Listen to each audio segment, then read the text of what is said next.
let me see. Well, the next biggest topic that we've got is right at the start of rapid fire.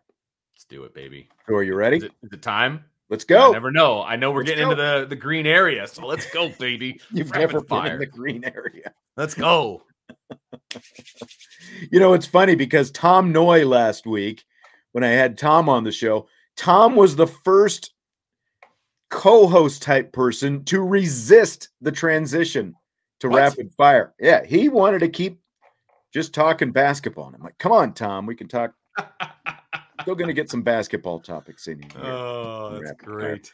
So Drew Pyne announced today he's transferring to Arizona State. He's going to play for new head coach Kenny Dillingham, former Oregon offensive coordinator. So here are a couple things Pete Themel from ESPN.com had to say about Pyne going to ASU.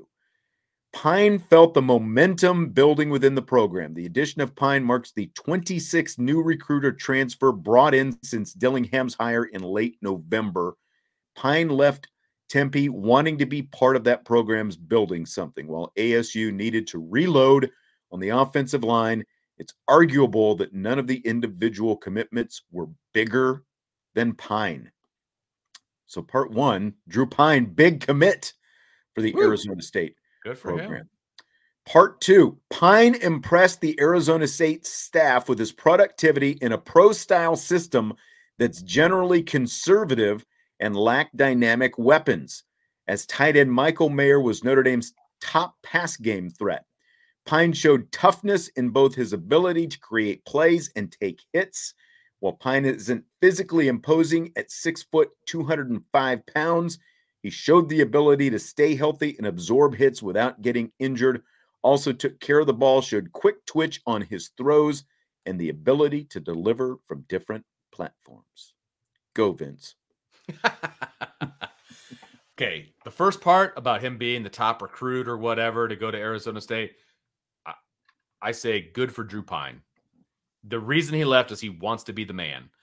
And going to Arizona State, apparently they're promising that he's going to be the man. So, awesome. I'm glad for him that he gets to be the man. That's what he wanted. He wanted some love. He's going to get the love down in Arizona State. So, that's awesome. Good for him.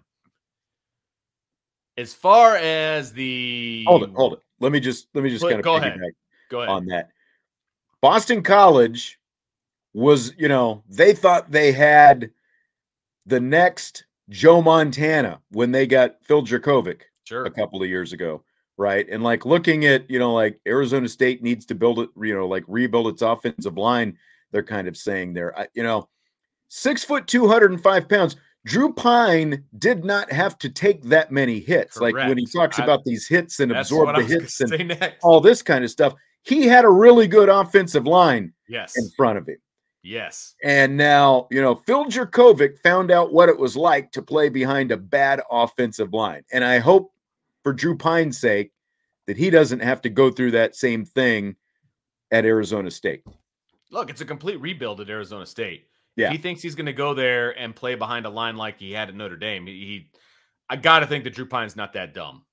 Just put it real plainly. I got to think that he realizes it's not going to be the same. And if he doesn't, then that's a major, major problem. So I'm glad that he's going to be the man. If he thinks he's going to be the man, he's going to have 3 years of eligibility left. So he's going to have time to, build something up at Arizona State. So that's great. All the things that Thamel said about him being at Notre Dame. I mean, I guess you could extrapolate some of what you watched and say those things, but that's not what I would say about Drew Pyne. I just wouldn't. I mean, can he throw off platform? Sure. Does he have a quick trigger? A couple times? Sure. Can he take hits? Yeah, he's taken some hits. Okay, fine, but he didn't take that many. What were the other things that he said about him? What am I missing? Ability to stay healthy, absorb hits without getting injured, took care of the ball, showed quick twitch on his throws, ability to deliver off different platforms. All those things are true. Nothing about decision making in there. See, that's he blamed whatever limitations Drew Pyne appears to have right now on the conservative nature of the offense. Now, was the offense relatively conservative? Sure, they ran the ball a lot. Could you argue that it was in part, and I'm not using this as an excuse for Tommy Rees, but again, this was the backup quarterback coming into the Correct. season. Could you argue that it was conservative in part to protect a quarterback who was a Yes. liability in different areas? First of all, absolutely. First of all, no question about it. But there were also, talking about not having playmakers and all these different things. There were plenty of times where his playmakers were wide open and throwing the ball. Okay. So that's part of it too, where he was force feeding it into Michael Mayer, who, because Michael Mayer is as good as he is, should be the Mackey Award winner, was able to make plays, right? So you can't say that he's the only playmaker he had. You were force feeding the ball to him when you had guys that he was triple covered, sometimes quadruple covered, Right. and you're still trying to fit the ball into him. Simple math, somebody else is wide open. And a lot of times Braden Lindsey would like a word right now. Yeah, Braden's not going to call his quarterback out in public, but Braden Lindsey would like a word, Yes, like absolutely. That guy should have had double the production that he had. At least. And that fan in the stands who got that, what should have been an easy touchdown pass against Stanford, walked out of there. I think the net might have actually kept it out, but you know what I'm saying. It's I like 100% know what you're saying. Come on. Yes. So, I feel like Pete Thamel kind of cherry picked some of the things that Drew Pyne does well and left it at that. There was no true criticism there. And maybe that's not what the point of the article was. He's a good kid, hard worker, all that kind of stuff. I still don't like the way, as you said, the way he left the team. Right. There are liabilities with this kid. And I feel like because of the one-loss record that he had, it does, especially now when you're looking back on the season and all you're going to do is look at a stat line, and a stat line, you don't see the things you're talking about, like receivers he should have thrown to when he chose to throw to a double-covered Michael Mayer, or when he overthrows an easy post for an easy surefire touchdown to Braden Lindsey, or, again, other times where he doesn't throw to a wide open Braden Lindsey or whoever it happens to be, or he throws the ball in the ground at the feet of these guys and, or overthrows some of these guys. There were a lot of that. Now, do other quarterbacks do that? Sure they do. But I guess my point is, the fact that he has an 8-2 record and he did it for Notre Dame, right, kind of elevates his status Absolutely. in this whole thing. 100%. It makes him a prize for somebody else to get now. At this No point. doubt. No doubt. And Wayne Miller says is not throwing deep a quarterback thing or a Notre Dame thing. Book wouldn't throw deep either. Well, it can't be a Notre Dame thing if there's plays called where guys are running wide open deep. So process of elimination for me says it's a quarterback thing. Now, you could say it's a development thing. Okay, I'm not going to argue with you on that front. And so if you want to say that a development thing is a Notre Dame thing, it's a cyclical argument, I guess. But Tommy Rees isn't calling plays where there's guys running wide open deep that aren't being thrown to if it's a Notre Dame thing. That's my take on this. I don't know if you have an opinion on that. No, I mean, Tommy, I don't think those guys threw deep. Can you argue that some of it is a Notre Dame thing? Because, Rees was obviously here connected to Brian Kelly. So much of that connection was about don't make mistakes, Sure. like basically make the layups, that kind of thing. But at the same time, there were times they tried to throw deep. They didn't necessarily connect on them. They were just off on a couple. I still think it's more about the guy just not making reads that he should have made. And I think there was some of that with Ian Book as well. For sure. Absolutely. Yep. So I think it's more of a quarterback thing.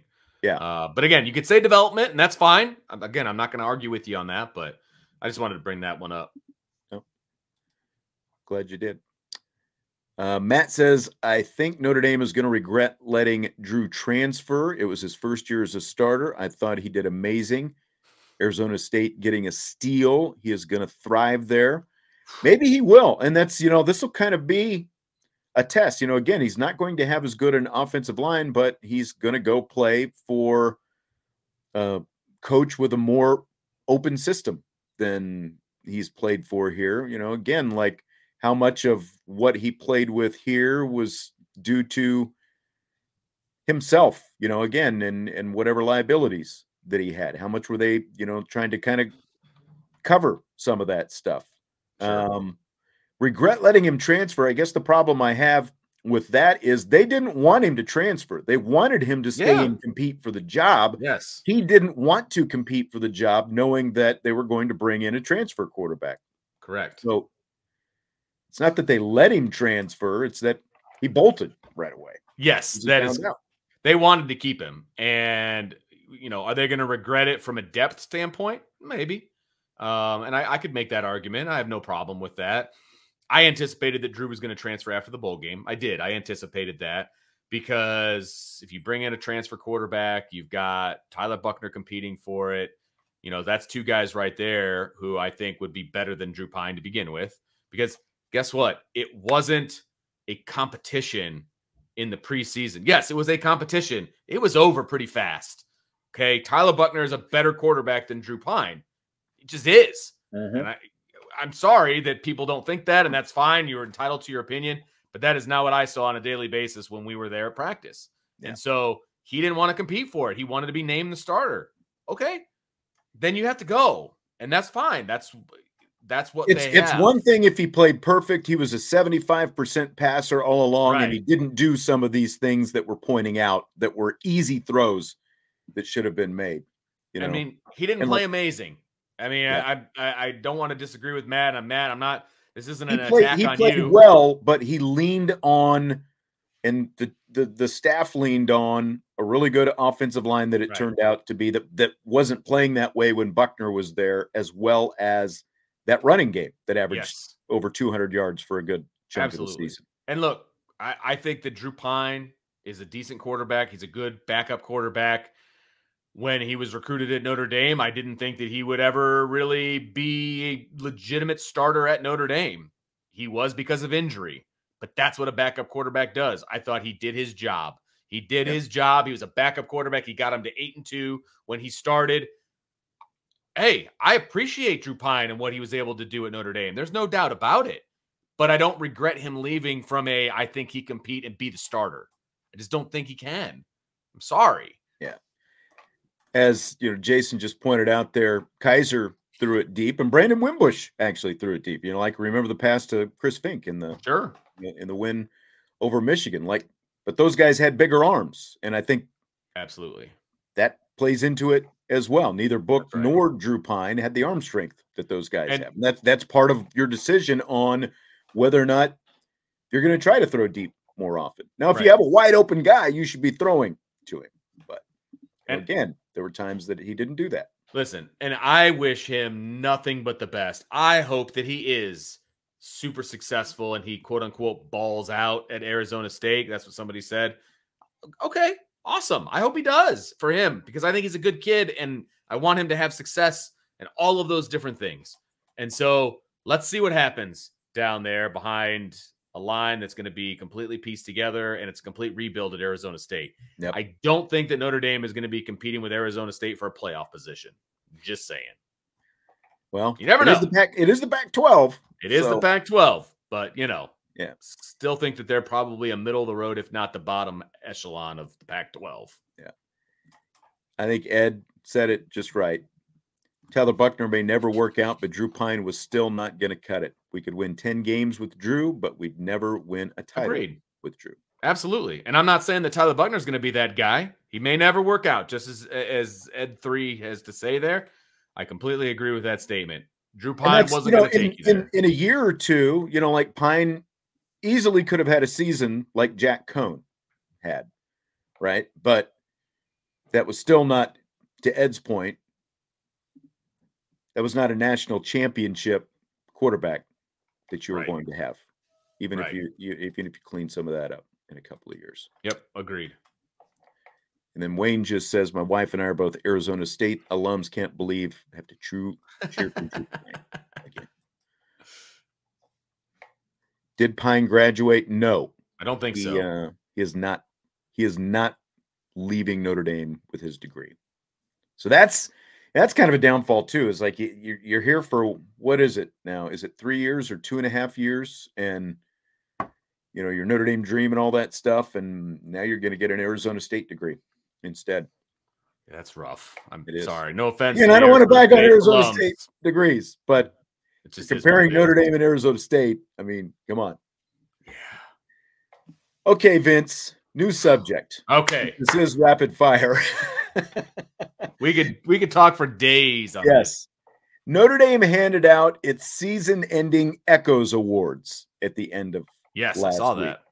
J.D. Bertrand, Defensive Player of the Year. Isaiah Foskey, Defensive Lineman of the Year. Prince Kollie, Special Teams Player of the Year. Michael Mayer got Offensive Player of the Year and MVP. Jarrett Patterson, Offensive Lineman of the Year. Bo Bauer got the Father Lance Iron Cross Award. Jack Kaiser got the Student Athlete Award. Josh Lugg got the Father Ted Man of the Year Award. Avery Davis, the Nick Petrosani Award, and a couple of other guys. Sam Asaf and Marty Auer got the Scout Team Player of the Year Award. So in terms of the awards for their play on the field, not these other awards that we don't really know what go into them. Any issue with them? What do you think about who got what awards for Notre Dame and potentially who didn't, depending on your opinion? I think you could make a strong case for John Sott for Special Teams Player of the Year. I mean, I'm fine with Prince Kollie. Some of these awards, though, because John Sott's on his way out, obviously. He only had 1 year of eligibility, to my knowledge, and so he's on his way out. So some of these are like, hey, we see you. We're excited about your future. Here's an award. Right. I feel like maybe that's why Prince Kollie got the Special Teams Player of the Year award. Maybe not. I don't know. J.D. Bertrand getting Defensive Player of the Year. I don't know that I would have gone that route. I think that maybe that could have been a Benjamin Morrison potential award there. I understand it. I don't know that I agree with it, if that makes a lot of sense. As far as Isaiah Foskey, yep. Michael Mayer, yep. Patterson, sure. The other ones, the student athlete, Kaiser's a really good student, so I have no problem with that. That has nothing to do with your play on the field. And then the other ones, Bauer and Lugg and Davis, those are all kind of non-football-ish awards, right? And so I have no problem with those. I think, Man of the Year for Josh Lugg, I think that's accurate. I think there's not many guys that have, put as much on the line as he has over the last, 6 years. So totally fine with that. I'm fine with all of those other ones. So those would be the only ones I have an issue with the awards that they actually handed out. I would be interested if Drew Pyne had stuck around. Yes. Like what he might have, would he have received Offensive Player of the Year and Michael Mayer got MVP in that case? You're not going to give one of these awards to a guy who bolted from the team. Not even on the roster anymore. Yeah. He's not, he is an afterthought, rightfully so. He said he was leaving. I have no problem with that. I'm not going to steal your thunder here because you did write it in the show prep about, is there something missing like a next man in? I feel like that would have been the perfect. Well, like they used to have next man in, and that's what I want, and then Pyne could have, that would have been as well. Perfect for him. I would have had an issue with him as the Offensive Player of the Year, if I'm being honest with you. I'm just saying, I'm not saying that he would have, but I wonder had he stuck around what he would have. Was really there's probably not another next man in type award to be had on this team, right? Because I'm thinking of other, potential next man in type guys. So if you think about, the guys that went out with season-ending injuries, right? Avery Davis, did somebody step in for him specifically? No, not really. And then you had Tyler Buckner. He had a season-ending injury. Bo Bauer had a season-ending injury. There wasn't like one guy that stood in for those guys, but there was for Tyler Buckner. So I think next man in, I think they just deleted the award at that point. I think he was probably going to get it. Probably they just deleted it because he's no longer part of the team. Yeah, exactly. I like the Bertrand, I guess I was a little surprised Defensive Player of the Year. He ended up like his tackles weren't what they were last year. It'd be one thing if he had another 100 tackle season, but when you have a guy like Benjamin Morrison, especially as a freshman, have the kind of season that he had, again, I've got no problem with J.D. Bertrand and his leadership and what he does in the community and, class and like all this different stuff. I mean, he's a great guy. And, he's like a Notre Dame man, I've got no problem with all that. But I do feel like, his defensive coordinator likes him a lot, and I'm sure that played into it. No doubt about that.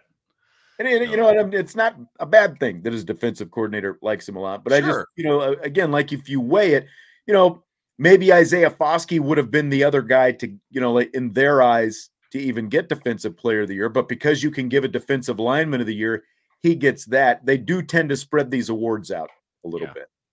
Yep. So that like no one's going to get multiple awards. But the other one maybe that surprised me a little bit, and I understand, again, for how long he's been here, and he was a really good offensive lineman, that Patterson ends up with the offensive lineman of the year when you've got a guy like Alt who's on more All-American teams than Jarrett Patterson. It almost felt like a legacy award, if you will, like a career award, as opposed to, a one-year award, because there's going to be a lot of awards out there for Joe Alt and probably Fisher next year, I would think. I would hope. Well, we'll see. Yeah.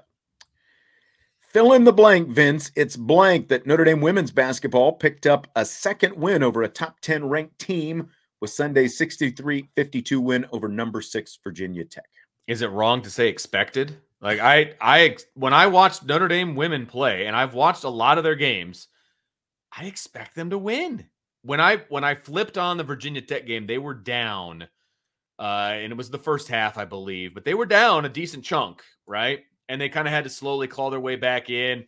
And then I went out and worked on the lights for a little while, and then I came back in, and they had a dominating lead down the stretch. I was like, okay, that's more like it. You know what I mean? Like, that's what I expect. That's what I anticipate right now. That's where this program has gotten itself back to. And it's exciting. Like, I know you get to see them on a regular basis. You get to travel with them, and you see them more than I do. But for me as a fan, it's kind of where I expect Notre Dame basketball to be right now on the women's side. Yeah, and that's kind of the line that I'm going down, is where this program is right now. It is back on the rise with a bullet right now. And it's only number 5 in the rankings, quote unquote, only a third straight week they're number 5. And it's because all 4 teams in front of them keep winning as well. You've got South Carolina, you've got Stanford, Ohio State, and Indiana, and 3 of those teams are unbeaten, and Stanford's only loss is to South Carolina by 2 points, so it's like Notre Dame's, just kind of sitting there nudging right now. Now Ohio State and Indiana are going to play each other at some point, but the bigger point is,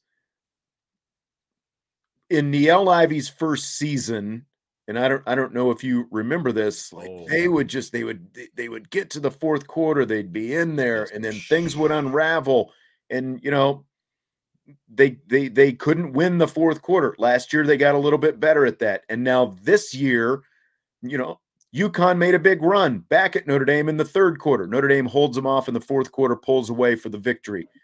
This game was tied at halftime. They started off shooting horribly, and they came out third quarter. Virginia Tech, Georgia Amore, their point guard starts bombing some 3-pointers, and it's like, man, is this game going to roll back the other way? Here comes Olivia Miles in the fourth quarter. Olivia Miles and company. Huge game by her.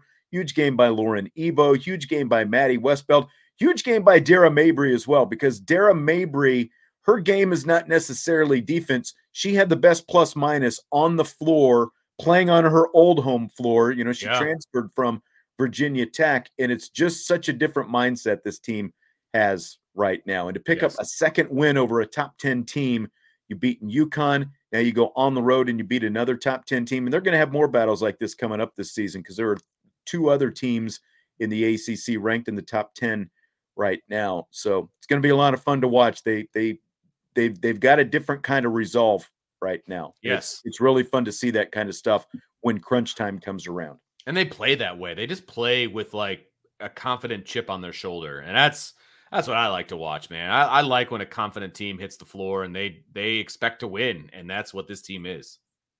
It's basketball, Tommy. It's basketball. Tommy's not a fan. It's okay. And Koff says, they'd be undefeated if they'd hit a layup in the Maryland game. You're right about that. They did miss some shots against Maryland, but Maryland beat UConn as well. Maryland's in the top 15 right now. So you got a 2-point loss on a buzzer beater to another really good team. So right, live and learn. I think they got better. Yeah. And they just beat the number 6 team in the country. So I mean, they're racking up top 5 wins, top 6 wins, top 10 wins. And by the way, Virginia Tech center Elizabeth Kitley, the reigning ACC player of the year, she had 16 points and 20 rebounds in that game. And I said this afterwards. Michaela Mabry, the Irish assistant, was on with me afterwards. I said, if you would have told me she was going to have a line like that, I would never see a path to Notre Dame, winning this game. But there you were, because they did enough, especially late in the game with her offensively. They forced her out of the paint, didn't let her get easy shots. They limited the touches that she got and did it with defense. Yep. It's always a lot of fun when you can go on the road and there's all kinds of, like crowd around you and all that kind of stuff. And then they're very quiet at the end. They're leaving for the exits. Love it. That's right. All right, fill in the blank. It's blank that the NCAA has granted Oregon tight end Cam McCormick a 9th season of eligibility. After redshirting as a freshman in 2016, McCormick played in 2017 when he suffered 4 straight season-ending injuries from 2018 to 2021 after that. Ridiculous. At some point, it's time to hang it up, all right? The whole you have 5 to play 4, that's what it needs to be. And you get one. You're going to get almost twice that now. You get 1 extra year for a season-ending injury. 1. How in the world this kid keeps getting more eligibility is absolutely beyond me. And it has nothing to do with the kid. I have no problem with the kid. I don't know the kid. That's fine. I'd keep asking for it too. Yeah. He could legitimately be a doctor when he's done. He's been in school for so long. 9 years. 9 years. College. 9 years. Wow.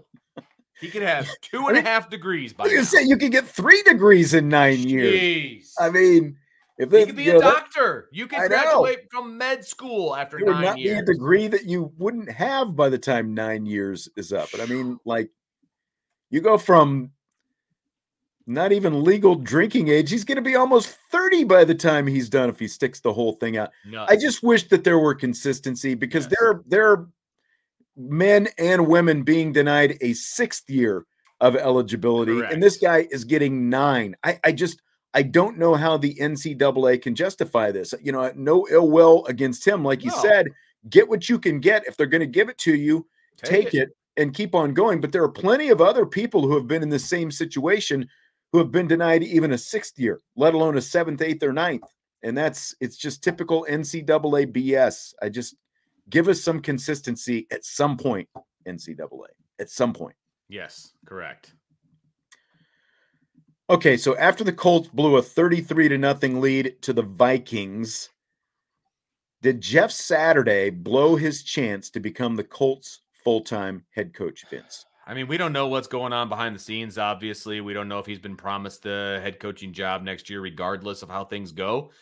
But I'm sorry, you cannot blow a 33-point lead. Put a knee on it the rest of the game, for God's sakes. Like, how do you blow a 5-possession game? I'm sorry. I don't care who you're playing. You have a 33-point lead. We were sitting here, and I flipped the game on, and I couldn't see the score at the bottom because there was like some glare coming in from the window at the bottom of the screen. So I didn't see the score, and it was just kind of on there. And my wife was in the room, and she goes, "Weren't the Colts bad? Like, is this new head coach pretty good?" And I'm like, "What are you talking about?" It's 33-0. And I'm like, What? They're winning 33-0. And so then, I got to go to Blacksburg, and we flew out there. By the time we got to Blacksburg, it was all said and done. Everything had evaporated, and they end up losing the game. They had a chance. Jeff Saturday, I guess I should say, had a chance to put the Colts up by 2 scores with a little over 2.5 minutes to play. They've got the ball at the Vikings' 36-yard line.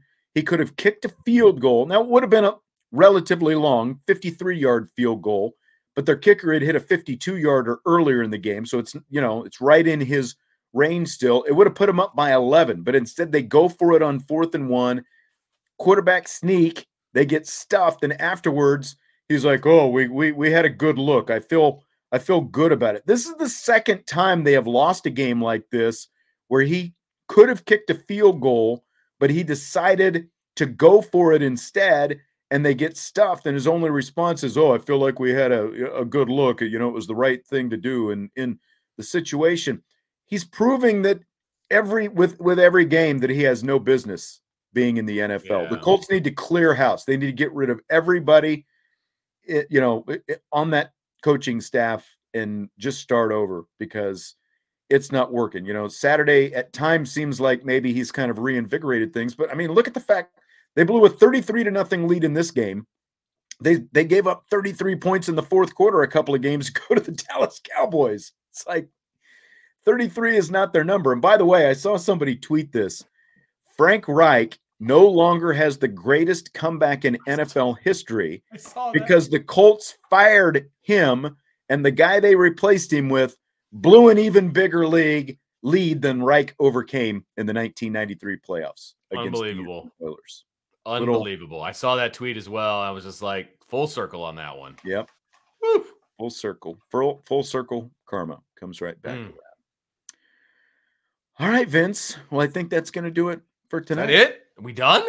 We are. All right. If you insist. I think we covered quite a bit. I've been kind of keeping my eye on the chat. I didn't see any new questions pop in. So I think that's it. Of course, we've got the show tomorrow. Jesse and I will be here Wednesday. All kinds of special programming going on all day long on signing day. And then it's going to be interesting. Yeah. So I believe you and I are going to have a show we will on Wednesday night. Well, we'll do our mailbag show, and I'm sure it'll be very recruiting, centrified. We'll do the best we can from a recruiting standpoint, but yeah, it'll be interesting. Stay sane, stay as level-headed as you can.